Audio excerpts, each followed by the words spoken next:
Today in this video we'll see how to log in into Facebook account. Very easy and simple.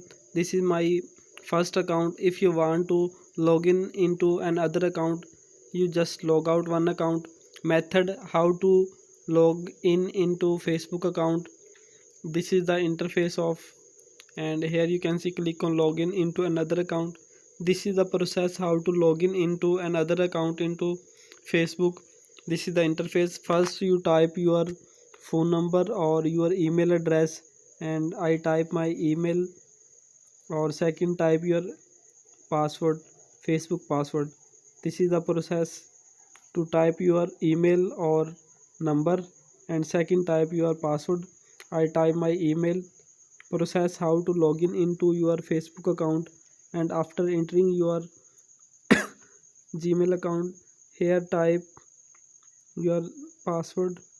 After clicking this, just click on login button, and here you can see password or email done, and click on login button. Wait 2 seconds and successfully login into your Facebook account. Here you can see finally login Facebook account is successfully.